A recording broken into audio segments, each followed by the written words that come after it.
Hello and welcome to another edition, episode number 19 of the Lab Epstein Hitting Podcast. We are talking today about linear and rotational hitting. It should be a lot of fun. Joining me as always, renowned hitting instructor, professional evaluator, my former coach, friend, and co-host, Jake Epstein, live and in living color. Jake, hello. Good morning. And good morning to you. This should be kind of a fun topic that used to be so polarizing and opinionated, left and right spectrum type politics when it came to hitting. So hopefully we can smooth things out. Over the last 15 years, I think it's quieted down a little bit. Yeah, try to figure it. Well, there's been new battles that have sort of spun off. Oh yeah, on Twitter and Instagram with hitting now. So. But certainly, I think the linear versus rotational hitting battle, as you mentioned, has calmed down a little bit. A couple of questions before we start and dive into our topic I want to ask you about. I saw something about Todd Helton, and you certainly followed a lot with the Rockies, especially during Todd Helton's career. Is he a Hall of Famer? I think he is. I think so. I think if you put the numbers up, he's definitely a Hall of Famer. For what he did. For this town and the longevity here, and playing for one team is a pretty cool thing. So, I think if you play for a long time and you're a pretty consistent player, your numbers will match up. But when you have hitting titles, in there, I think that makes for a pretty big argument that you were, a master of your craft during your era, during your time. Yeah, four-time All-Star, four-time Silver Slugger Award winner, five-time All-Star, won a batting title. Amazingly enough, his last All-Star game, he played until 2013. His last All-Star game was 2004. He did not go to the All-Star game from 2005 to 2013, which is, I don't know, kind of astounding to me because in 2011, for example, he hit .302. In 2009, he hit .325. He hit .320 in 2007. By the way, he's a career .316 hitter in 17 seasons, and he has 2,519 hits, 369 home runs. I would think that's qualifications for the Hall of Fame. Yeah, it's close. He doesn't have the 3,000 hits and he doesn't have the 500 home runs, right? That, really solidify, okay, you're in, where it's kind of a no-brainer. He's definitely, on the cusp, on the bubble. So he's not a first ballot Hall of Famer, but. Yeah, I'm not sure about that. Yeah, first ballot guy. But you look at, Larry Walker just finally got in, right? Right. You could kind of compare those stats, and people that Helton was a really good, first baseman as well. Defensively, yeah. Yeah. So, I'm just looking at these.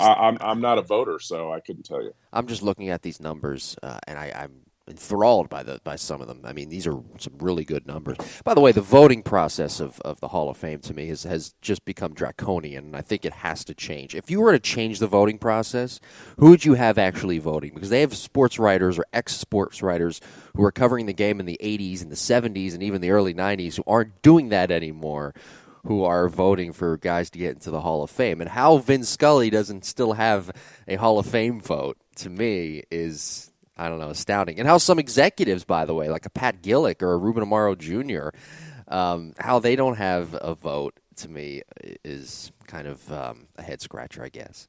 I think it'd be fun to have a panel of peers, a panel of maybe Hall of Famers themselves, guys that played in similar eras as those, or maybe right before. But I think it would be great to have people that were immersed in those players' lives, guys that maybe shared the battlefield with them, day in and day out during their tenure. Yeah. That would be really cool, again, not, that isn't, 100% of the weight, but maybe a portion of the weight. And getting back to Helton and not making the All-Star team, that was a time of really big home run hit, first baseman. Good point. And he wasn't, late in his career as he got a little bit older, the home runs weren't there. He didn't have that power, and he's playing a home run position. He's playing a home run position, at elevation, where guys are expected to really hit 40 home runs. And he wasn't doing that. And so, he got passed over by guys that, really were paid for power. Yeah. All right. I don't know. Maybe the All-Star game is a little flawed too, though. I don't know. Why? Because the Yankees always vote. They have Well, more Jeter fans got than it. everyone else. And Jeter in his last year. Jeter in his last year got in. 2014 got into the All-Star game and certainly was not his best year, but it was just because the fans voted. Yeah. Right. It's like the popular vote in politics. Maybe they should have an Yeah. electoral college for Yeah. for the All-Star game. Jackie Robinson Day passed yesterday. Saturday. What's today? Saturday. We're recording this on a Sunday. This is out Monday. Jackie Robinson Day was actually it was Friday, I think. Well, it was this weekend, and always a fun day. All the players wearing number 42. Jackie Robinson broke a lot of barriers.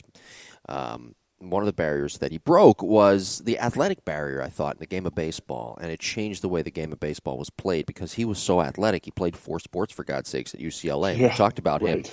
on this show before, and we might have an episode in the future on Jackie Robinson, kind of breaking down his swing a little bit, because I think when you look at it, or at least talking about his career and a little bit about his swing, I think when you look at it, it's a very sound, fundamental swing. But what kind of impact do you think on the field, Jackie Rob? We know what he had off the field, the kind of impact. What kind of impact do you think he had on the field and the way the game was played and how it sort of shifted into being more of an athletic type game that eventually in the 60s, 70s, 80s led into the Ozzie Smiths and the Roberto Clementes of the world starting to come in and bring their athleticism to what were now these turf fields, and just overall in the game of baseball, their athleticism that they brought every night. Yeah, I think Jackie brought chaos on the bases and in the box. You get somebody in there that can do those kinds of, can steal bases, can get into rundowns and get out of rundowns. He steals home, can push a bunt, can drag a bunt. I think it creates tension on a defense. Anytime somebody, with that kind of ability steps into the batter's box, it makes people think a little bit more, right? Now guys are drones. Okay, this guy comes up, let's check a card. Everybody shift to this position, right?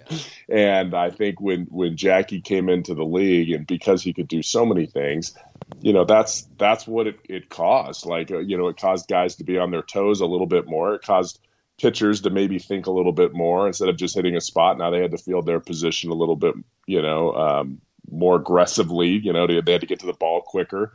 And I would have loved to have seen it. I would have loved to have seen it right when he came into the league. Yeah. I think that would have been pretty amazing feeling, and not just historic for that, but just to watch the brand that he brought, to the Dodgers.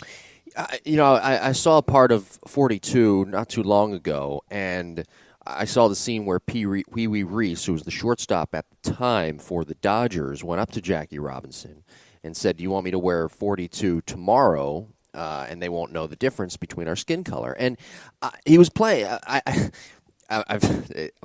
Again, this is just pretty much off the point of what the scene was trying to profess to everybody. But he was playing. Jackie Robinson was playing first base. I didn't know that he was a first baseman. I've seen the movie a couple of times. It kind of just slipped right over my head. But it's listed on his baseball reference page that he was a second baseman, third baseman, and first baseman. He was only 5'11". I didn't know he played a lot of first base in his career.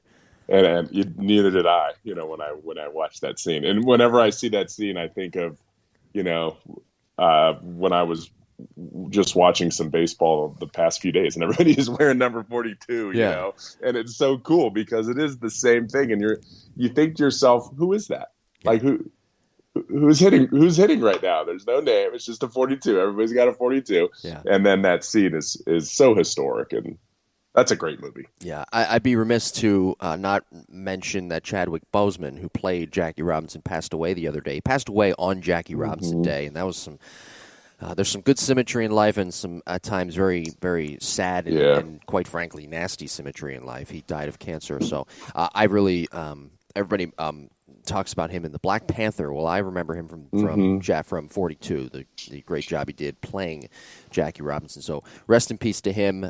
Jackie Robinson Day this past weekend, and we're going to try to do an episode later on. probably sometime in the winter on Jackie Robinson and the impact in his career and what he did for the game of baseball. And now we know that he played first base, and he played it more often than not. That's right. We'll have to check out his footwork. Yeah. I don't know. His athleticism, I think, And was wasted. And they say first basemen aren't athletes. I was going to say. I mean, why wasn't he playing more of the outfield? Okay, let's get into. I don't know. Let's get into today's topic: linear against rotational hitting. And don't forget to like and subscribe to the podcast. Don't be a stranger. We would love to hear from you. Reach out via email, jimbopodcast21@gmail.com, or social media @JimTara, @Epstein Hitting. This is a topic today that we planned a couple of months back, and we planned it because they're two polar opposites: linear hitting, rotational hitting. Two different terms, two different hitting styles coined and mastered by Charlie Lau, who's no longer with us. Rest in peace, and Mike Epstein, your father, respectively. And I said a couple of weeks back that I was reading Swing Kings, the book, and I still am. And I want to reiterate again that you guys, Mike and Jake, not being mentioned in that book, quite frankly, is a disgrace on Jared Diamond's part. And Jared's welcome to come on the show anytime. Well, I mean, we won't bite. We'll have certainly a conversation. But the fact that you guys aren't mentioned in the beginning, where there's kind of a hitting tree of coaches, so to speak, to me, is awful. But Charlie Lau is mentioned, and God rest his soul, he's got a part on that hitting tree. And I think you and your dad certainly should too. But I think when you look, you guys not being in the book sort of shortchanges rotational hitting a little bit. But the book did get into linear hitting and what it meant for some players. What did it mean, because you lived through it and so did your dad, what did it mean back in the day, linear hitting? How much of a changing of the guard was it for the offense? We know that numbers took a hit in the 70s and 80s. And how much did it get away from rotational hitting, and why was it something that even was developed? You know, my dad played with Charlie, I believe, with the Orioles, and I think Charlie was I don't know if he was, he was a infielder. Was he an infielder? Anyway, kind of like a, fourth outfielder kind of guy, or utility infielder kind of guy. And, my dad would say, I used to watch Charlie hit these little soft line drives, to the opposite field all the time in VP. And that's just, kind of the player that he was. And he was a really bright guy. Mm-hmm. And he could dictate what the technique was, or what he was feeling, or, how to teach it. And, when it came out, when he came out with his book, The Art of Hitting 300, and he was a big league, hitting coach, I believe at the time, probably with the White Sox, or maybe he was with the Royals at that time. Sure. And he used George Brett as an example, who was a fantastic hitter. And they were, I remember there was a quote, from George Brett about, Charlie was like a father, to me. Like they were really close, with their relationship. And when you would look at Brett hit, he put all his weight on his back leg, and then he had a pretty big stride forward, mm-hmm. and then he would let go with one hand. But if you look at the true book and the definitions that he has in there, and what he was working for, I mean, linear hitting was you get all your weight on your back foot, 80%, and then you transfer it all to your front side. Mm-hmm. So it's a constant, more of a drift forward, where you're moving in a straight line towards the pitcher. And you're trying to get your barrel on the plane of the pitch. So it wasn't like he was talking about swinging down or anything. Mm-hmm. I think that's where people get mistaken. Linear hitting was they wanted to stay on plane with the pitch. And Charlie thought that the best way to do that was to just keep your weight going towards the pitch, so that your barrel could stay towards, the ball. And then, the top hand release was so that you didn't roll over. You could kind of keep the barrel in the zone, longer. That was kind of their big thing. So, that was linear hitting, and it took over because he was vocal. And really, there weren't hitting coaches, I don't think, prior to, I don't know, I'd have to look it up, 1970, maybe 75, something like that. It was just, guys, hey, man, you should really let the ball get a little deeper. Hey, take a few of the other. I remember my dad telling me when he was playing with Oakland, Joe Rohde was like in a terrible slump or something. I think it was like 1971. Mm-hmm. So this was like after, my dad had played for Williams. It was his first year there. And my dad was like, why don't you just close your stance down and try to hit the ball to right field? Yeah. And Rudy did it and got hot and never changed. Like, he always had a close stance and hit the ball. Like, that was kind of his go-to. And but those were the hitting coaches. They were the people on your team that were helping you. Right, Your right. teammates that were maybe seeing something different, not necessarily a dedicated coach like there is today. So, Charlie came out, he was an actual hitting coach. That's all he did. And he was articulate with his words, and he got people to kind of buy in. And there was some success there with, with Brett in the book, and then with the White Sox. And then you had, what's his name? Heriniak. Walt Heriniak was kind of his disciple. Yeah, I Then, was going to ask who are his kind of disciples and who branched off to start to teach his philosophy.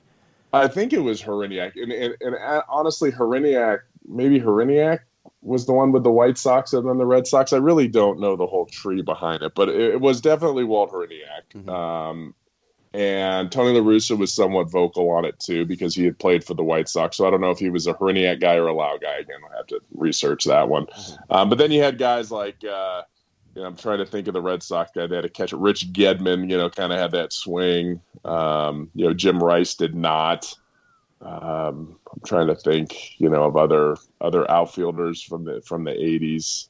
Maybe Fred Lynn, not really. I mean, he was rotational. But if you look at if you look at the term rotational, right? Like my dad, finally told me this well after the revolution, if you will. Rotational was a marketing word. Like he said, we had to get hitting. He and Williams said, we got to get hitting back to the way it was. Hitting is hitting. Hitting isn't this, just serve something to the opposite field. It's, it's an offensive move. We're trying to drive balls.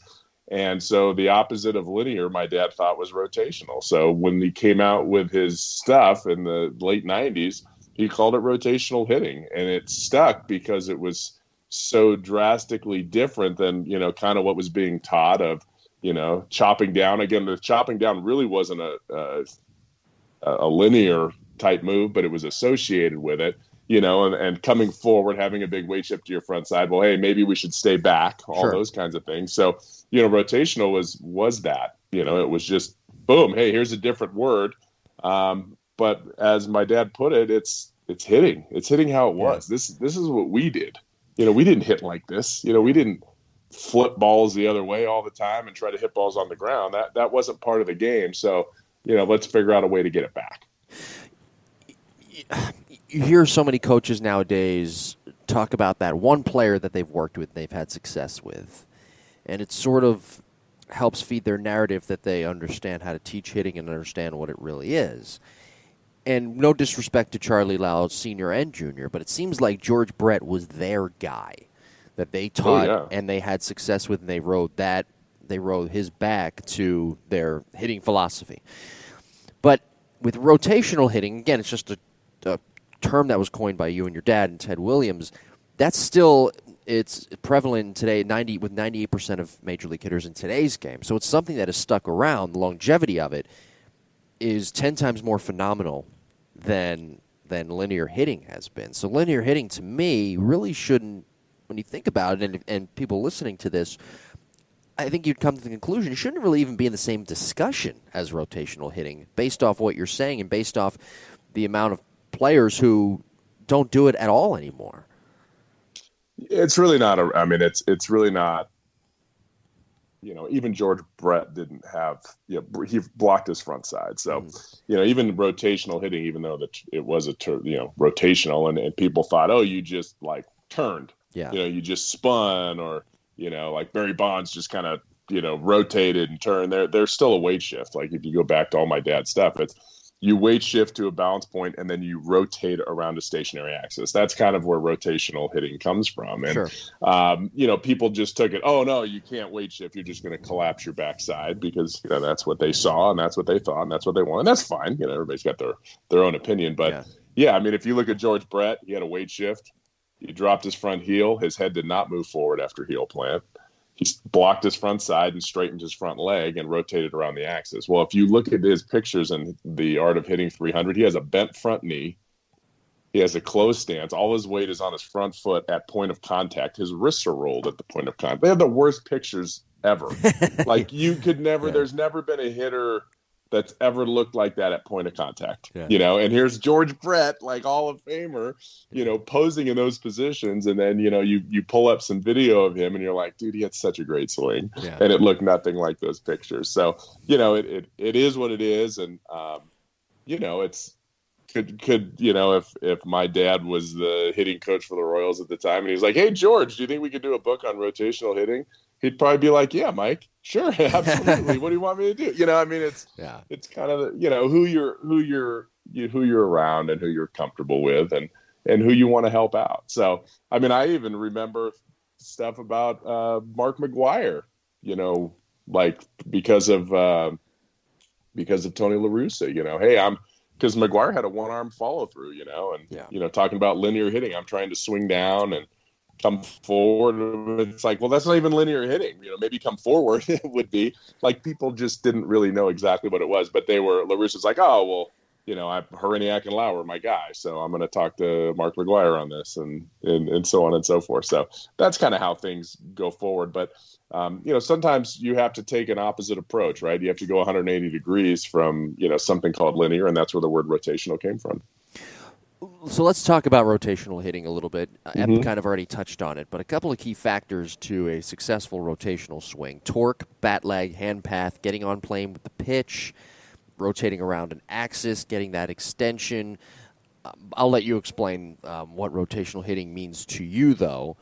You're the expert here, but what have you and your dad been teaching for years that I just missed with rotational hitting, just to give some more context and the difference between the two?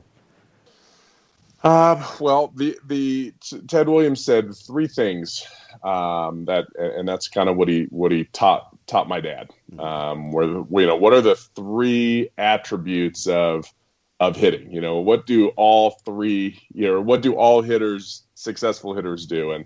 And one was, the hips lead the hands, right? So the hips have to lead the hands, and that is torque. Okay, that is the separation of your torsos. The other one is you have to stay inside the ball. Okay, so staying inside the ball has so many different connotations, right? And people think, well, what does that mean? Well, it usually means that the knob is inside the barrel when you go to rotate. Okay, so that means bat lag. You have to have bat lag, which means the barrel is behind the knob and you're leading with the knob so you can set up barrel release. And then the third one is you have to be on plane of the pitch, okay, which is anywhere from a downward angle of maybe 4 degrees, 3 degrees on really high spin rate fastballs to, maybe 12 or 15 degrees on some breaking balls. So those were the three attributes. How we teach those attributes consistently is, what makes a good hitting instructor. So those were the pillars of rotational hitting, which was, hey, this was Ted Williams. Maybe we should listen to what this guy said versus a guy that was a utility infielder in the big leagues, right? This is arguably the greatest hitter of all time, and people just kind of, I don't know, they just dismissed him because he wasn't loved in the press. Okay? He wasn't a warm and fuzzy kind of guy that was going to have a great conversation with sports writers, right? Hey, this is how I did it. This is how it is. If you don't like it, you can piss off, right? That was his attitude. So, but that's what it is. Yeah. So how we get players to do that, and sometimes I have to tell players, I need you to get your lead forearm up. I need you to swing up more to get on plane. And sometimes I have to tell players, I need you to pull the knob down more. I need you to get your forearm down more. It's all to fit in that perfect mold. And you can't teach all people the same. And that's what makes information and good coaches. They have the ability to know what the end goal is, to know what those absolutes are, and to get the player to do it. Yeah. And it's different with every single player. So, those would be obviously the three absolutes. How we get them to do it. I have all my players. I will tell you this. I haven't used the term rotational hitting with any of my players in probably 10 years because of its, it's polarizing, association, right? People, that, just like I haven't said, hey, linear. I haven't said either of those. I just call it hitting. And I'll show a big leaguer, hey, here's Here's A-Rod. I mean, he was a pretty good hitter. Yeah, Okay. definitely. What does A-Rod say to do? He says you got to swing down, you got to whatever, one arm follow through, you got to stay on top of the ball. And then you look at his video and he looks awesome, right? He's Yeah. coming up through it, he stays behind it. But that's what he thought, and that worked for him, right? And then you have somebody like Joey Votto at the other end of the spectrum that's like, or Donaldson. I don't think Donaldson as much as Votto is like, I'm going to try to drop this barrel as much as I can to play cricket, and that works for me.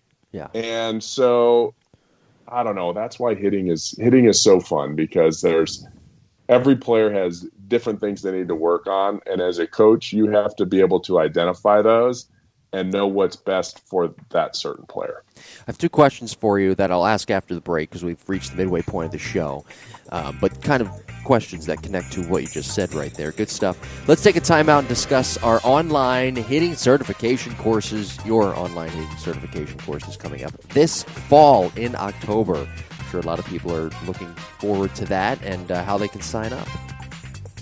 So we're actually doing it in person. The online certification, we've been putting that together and building it, but people love the in-person one. So we are doing the in-person certification training for coaches, instructors. We'll have some high school coaches, we'll have college coaches, we'll have amateur coaches, and we'll have a ton of parents. I would say usually it's mostly a parent that has 2 or 3 kids, and they're like, you know what, I'm going to invest in myself. I got a cage in the backyard. My kids can play. I want to be able to help them growing up. So we'll do that down at the lab in College Station. It'll be the best one yet because of the technology and the facility we have down there. So looking forward to that in October. Again, I know a lot of my guys that have already attended certification listen to the podcast. So you guys can, drop me a line, drop me an email, and I'll get you that coupon code because it's half price to recertify and go through that training again. That's right. So log on to EpsteinHitting.com and visit the Epstein Hitting Facebook page to sign up. Do we ever decide if we're going to do an episode live and in living color? I want to. I got to see if I got enough bandwidth down there. We may have to just record it and then post part of it. Yeah, for sure. Yeah, that's what they'll pay for. They'll pay for the video recording of our podcast. Okay, you're recertified. See you later. There you go. Yeah, just us, having coffee, talking about baseball. Yeah, shooting the shit, as they say. That's it. All right, let's get back to the topic here: linear versus rotational hitting, which you mentioned it just there moments ago. 2 terms that really aren't used all that much. This is episode number 19. I had 2 questions, but the first one I want to ask, you mentioned the new technology that's involved now and how you evaluate a player's swing. How hard was it for you to integrate that new technology with your teachings when all of this was starting to come about? Anything has a learning curve. So just learning the technology itself was the learning curve. I started using video pretty early, and my dad, even in his first videotape, Do We Teach What We Really See? He stopped players in the torque position when their hips would leave their hands. I mean, every Hall of Famer that you could ever imagine, right? It was like Babe Ruth, and then the time all the way up to like Ken Griffey Jr. Right. When, that was probably the late 90s or so when that came out. And so, I was accustomed to the video. He worked with a company in the late 90s called Biokinetics, and it was in Orange County, California. And I'm trying to remember the gentleman's name. I think it was, I can't remember his name.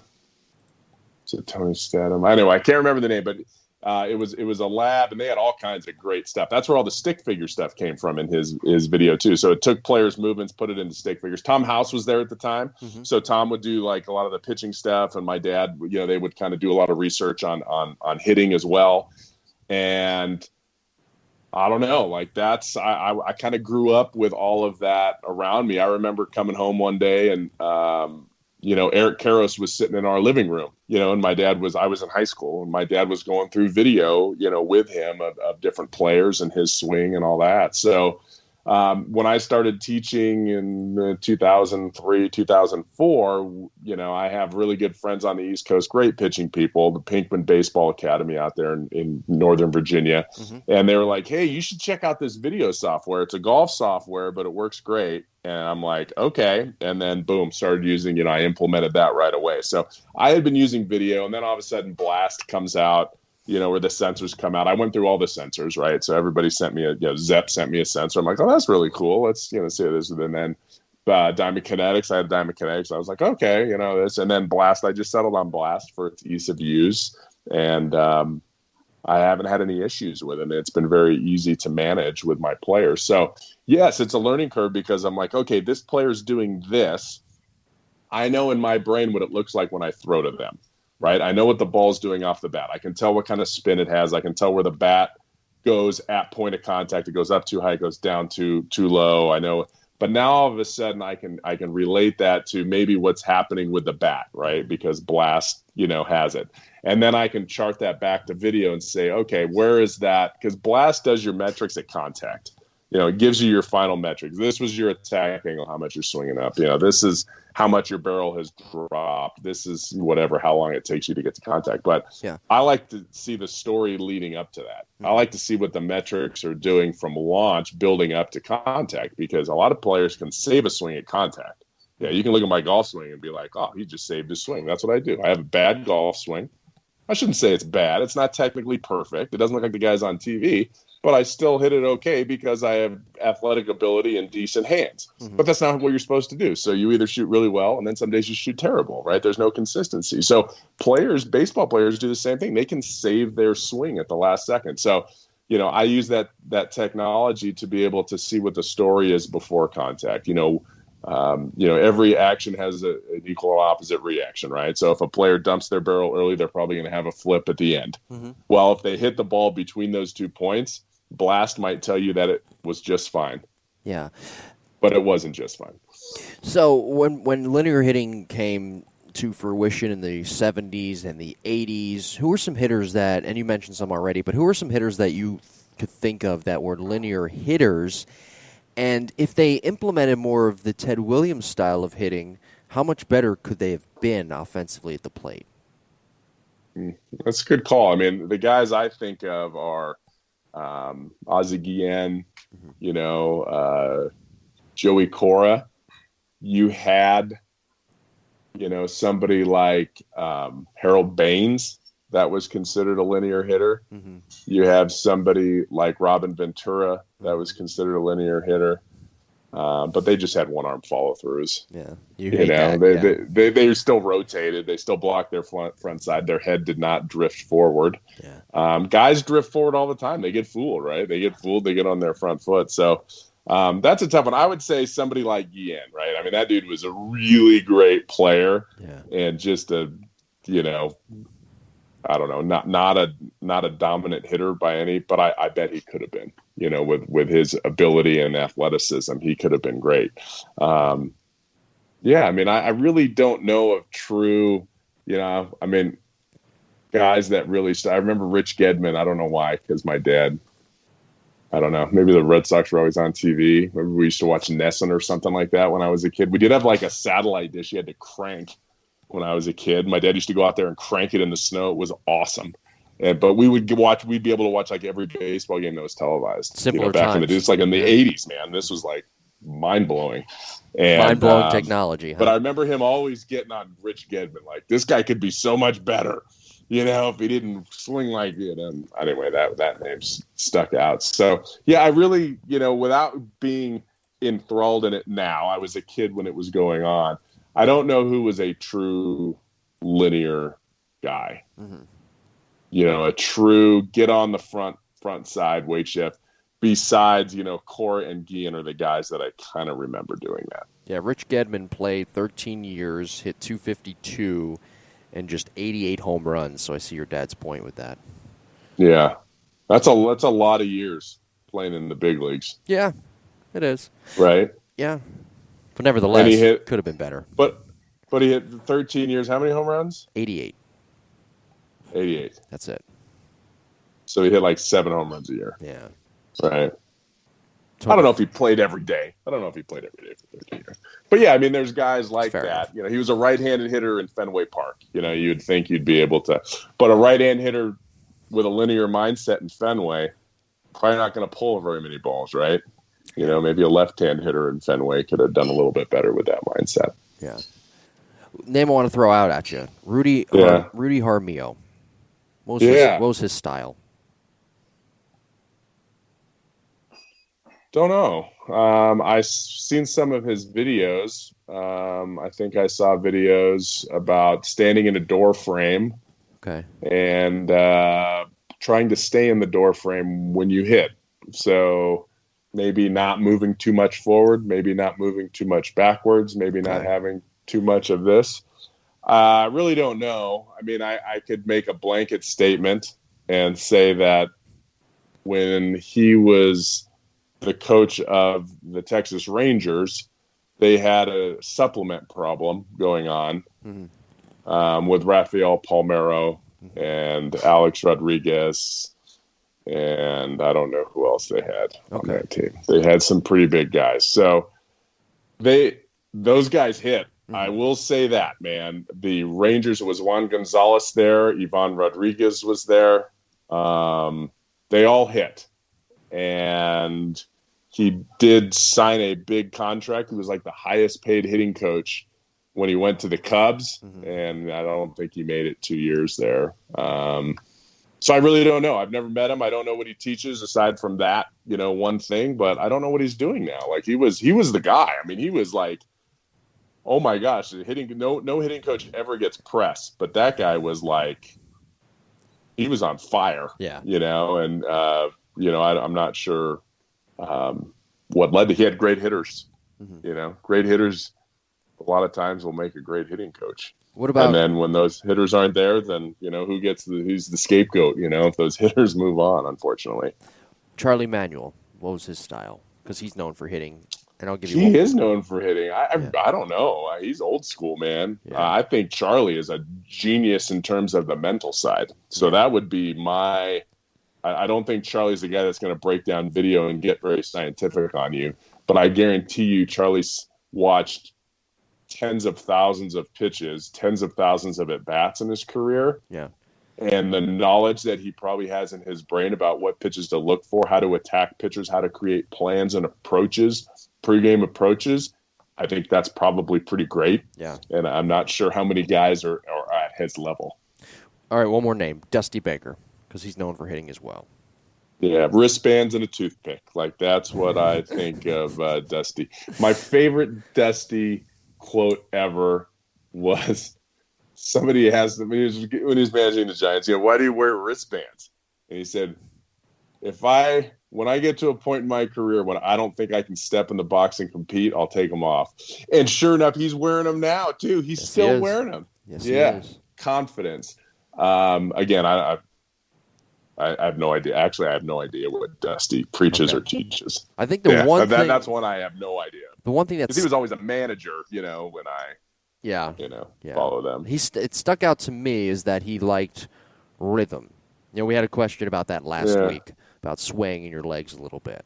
He liked rhythm, and he would always put on music in the clubhouse. I read this somewhere. Yeah. Always put music on in the clubhouse for his hitters, or music on in the batting cages, and it would help them get their rhythm when they're actually at the plate. So kind of went to the question that we had last week. I could totally see that. That makes sense. You know, Dusty, actually, I take that back that I don't know anything on it. Dusty, I believe, is the bug squishing phrase coiner. Oh, boy. If that's a sentence. Yeah. I think he was the squishing the bug guy. Oh, boy. Because it was kind of before video, right? So Dusty was like, well, your feet start like this, perpendicular to the batter's box line. But when you finish, they finish parallel to the batter's box line. Okay. We know that energy starts from the ground up, so that must be where it starts from. So turn your back foot. I'm fairly certain his book that he wrote on hitting, and I don't know where it was, is where bugs, squish the bug, that term came from.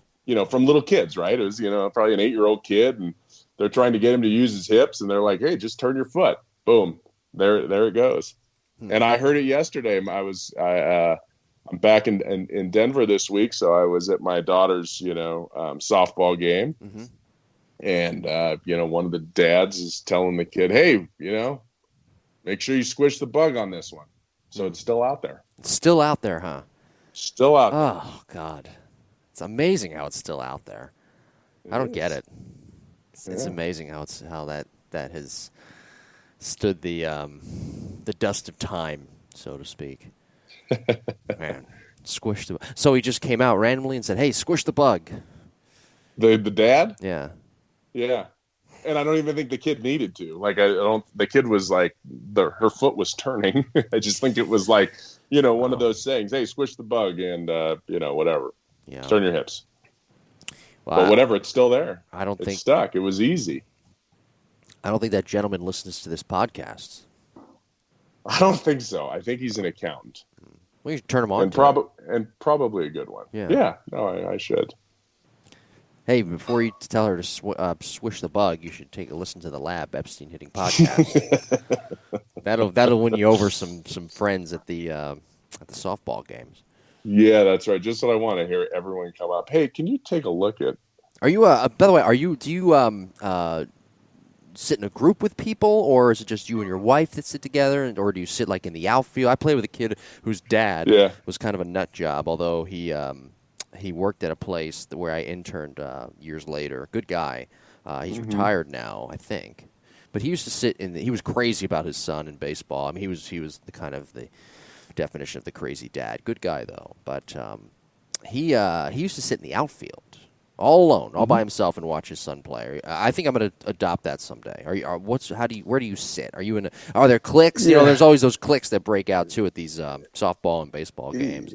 Yeah, my dad, that's where he and Bruce Bochy became really good friends, was they would hide down the left field line at our high school games, when I was playing, and Greg was a year younger than me, Bruce's kid, they just kind of hung out all by themselves. Yeah. And, I actually help coach because I want the kids to learn the game a little bit, where to throw the ball, how to hit a cutoff, how to take leads, how to read pitches out of the hand for, wild pitches and things like that. So I'm there actually. I'm helping out when I'm in town just to, kind of help spread the knowledge of the game to the kids. The coaches kind of know what I do, but they're really good about, not, harping. Hey, can you, get this player to do this? And so, with little kids, hey, try this, put your hands here. This is, what the problem is. But I really enjoy that coaching because it's more game coaching. It's managing a game and getting kids to learn the fundamentals, which base to throw to, where to cover. Hey, where are we going with the ball here? At that young age, they have to learn somewhere. And girls don't watch a lot of baseball growing up, so they don't really know. Runners at first and third, hey, we need to get it out here. You're 10 years old. You're not going to throw that runner out at the plate. Right. We're not let the ball. So, I'm teaching them, like, they know what let the ball carry you means now. Okay. Like no other 10-year-old team. Well, maybe there are some good ones that know that let the ball carry you. Wherever the ball takes you, that's where you're going. You're either going to second or first. So, I try to just kind of get in there, and then I get out, right? I'll help a little bit. And then yesterday I went and talked to my buddy who was on the other team. He had a kid on the other team. So I'm just like a butterfly, man. I just cruise around. Social butterfly. So basically, do they know who you are? I mean, do they know your dad's pedigree? I mean, do they know that he played in the bigs? I mean, they do, yeah. But okay. it's again, it's like 10-year-old softball, so it's great. Like the head coach is, he's just laid back, and Man, he lets whatever I want to do. He's like, if you want to do some hitting stuff, do hitting stuff. If you don't want to do hitting stuff, just teach them whatever you can. Can you imagine if you had a son, what that would be like for you? Yeah, that'd be insane. Those parents would flock to you. Although you might get more, well, not that you don't get more business from coaching softball, but they may. And it is softball is very big here, and even in Colorado, it's really big. But it's not at that competitive level yet. She's just starting. Yeah. So we did get asked yesterday because she's a pretty good catcher. Hey, we're starting we have this was a separate dad, that was playing in a game next to us. and he's like, hey, I'm starting a travel team. We're going to play whatever, 60 games next summer, tournaments, blah, blah, blah. And I'm just like, oh, I don't. My wife is like, no. My daughter's like, yes. So 60 games. Wow. that's a lot. Yeah, that's 60 games from like March to July too. Oh, it's not. So it's not June to like August. No, Oh, they actually start fairly early here okay. with the travel, and then they usually end by end of July. Yeah. But it's just, I don't know, it's a lot for a 10-year-old kid. Well, be sure to like and subscribe to the podcast and check out our YouTube page as well. The Lab Epstein Hitting podcast YouTube page. We've got archived episodes up there. One just came out yesterday, in fact, so be sure to check that out. We have clips up there as well from previous episodes. Follow us on social media at Jim Tara and at Epstein Hitting, and our email address, jimbopodcast21@gmail.com, for any questions that you may have. New episodes, of course, every Monday at 9 a.m. We sort of touched on it, but just to wrap a bow up on, before we get to our listener question here, to tie things up with our rotational versus linear hitting. Did we miss anything? Why rotational over linear hitting?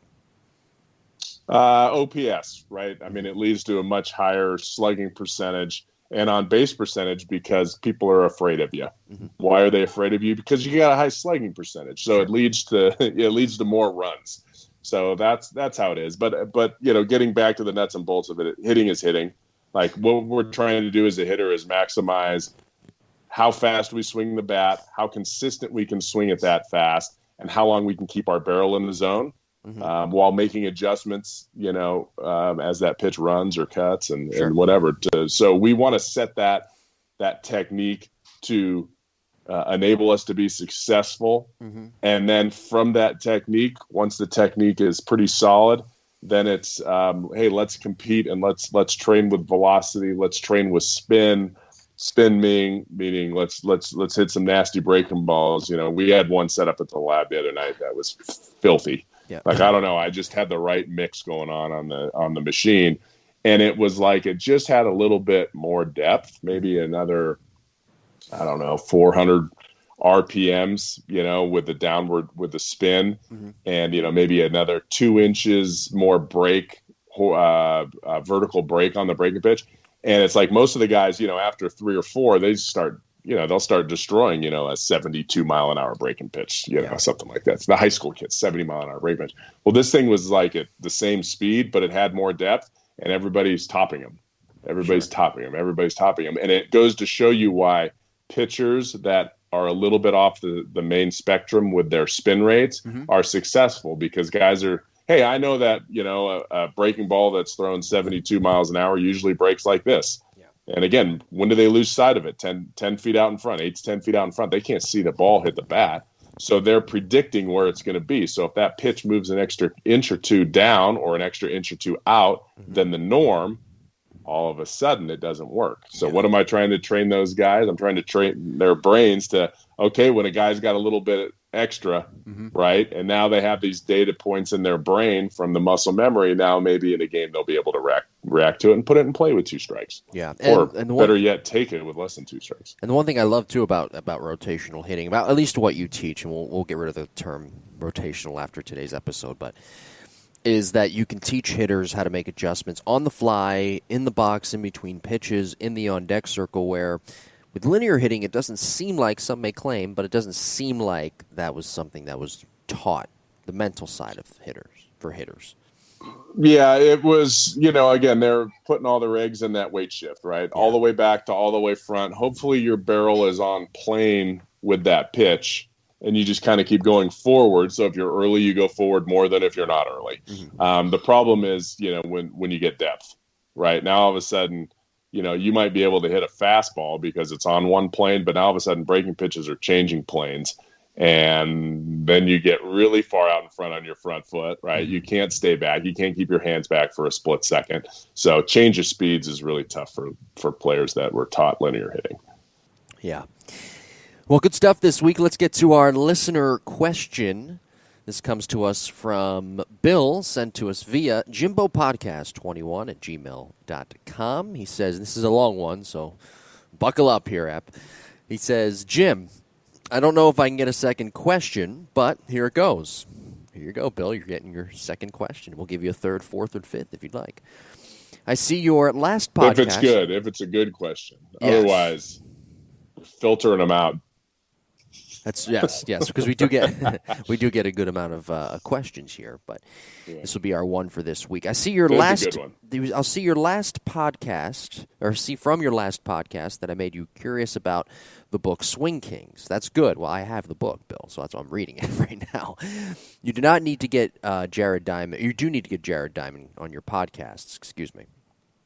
My question also ties in with your history of hitting podcasts, like the episode, I'm thinking. Diamond talks about the revolution, that's in quotes, in hitting, but it started well before he believes. That's with Donaldson, Martinez, Turner, and Judge and their hitting instructors. As I said in my last emailed question, Mike Epstein and Jake, his son, who made some significant revisions to his father's teachings about hitting, were not given proper credit for their part in the revolution. And this is in parentheses. And revolution, by the way, is in quotations as well. I had always thought you started because of Mike's relationship with Ted Williams, whose book, The Science of Hitting, I still read that book, by the way, was published 50 years ago. I still have it and still read it. It's still a great read.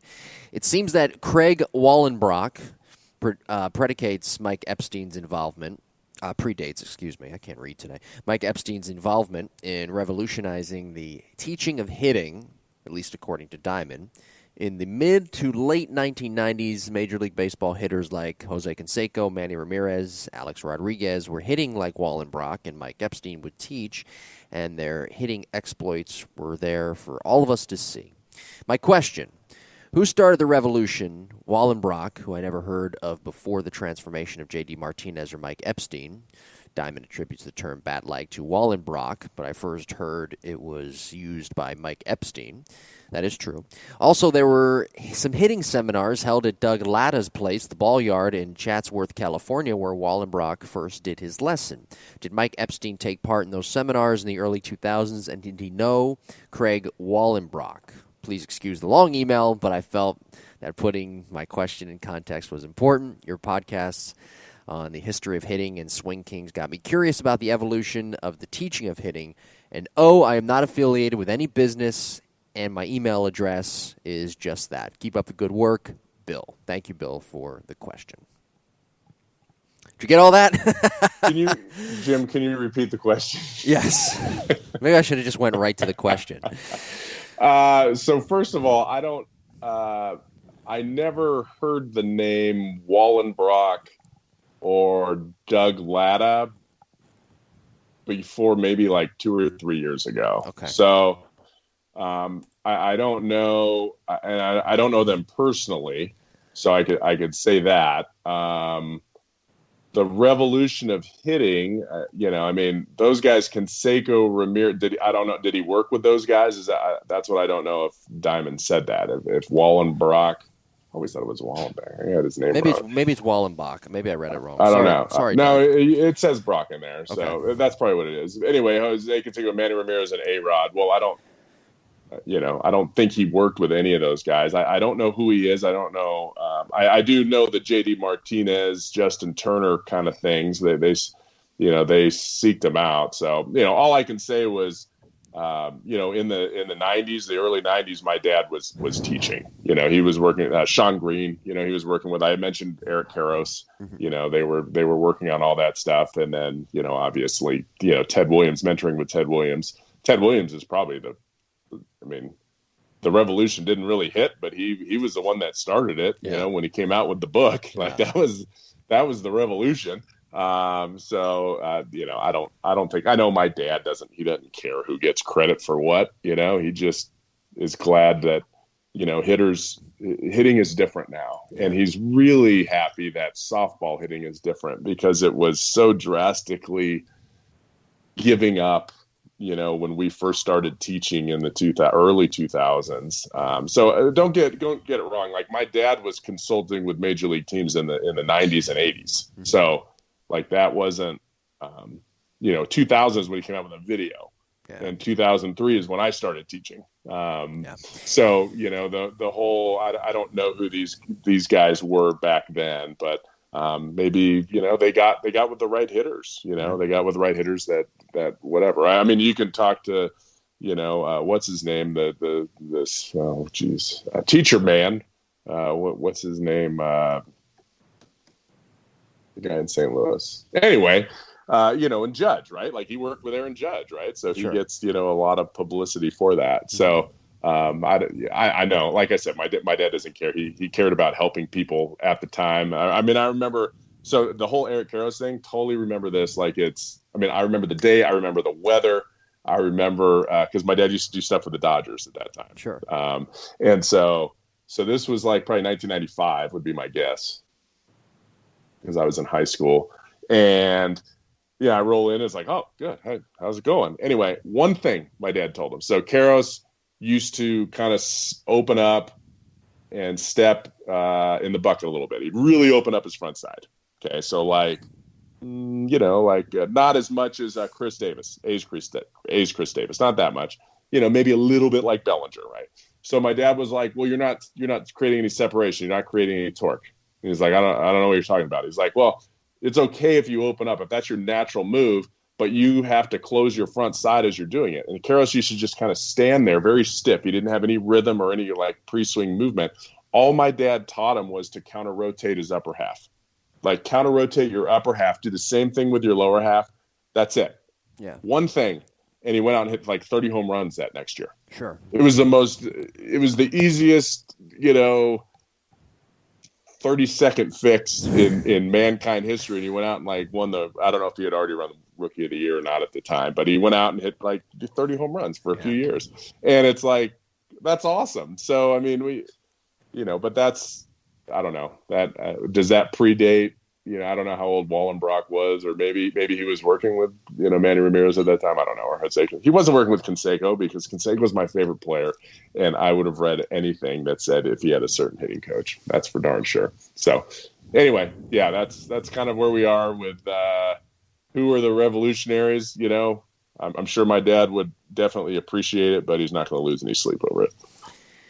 So be sure to email us your questions, jimbopodcast21@gmail.com. We'll get to more next week. And speaking of which, we circle back to our player development series, our third volume in that series, and we go in-depth on batting practice, BP for different players, how players approach BP in a slump, batting practice in the middle of mechanical changes, all those things and more will be discussed next week as we go back to our player development series, volume number 3.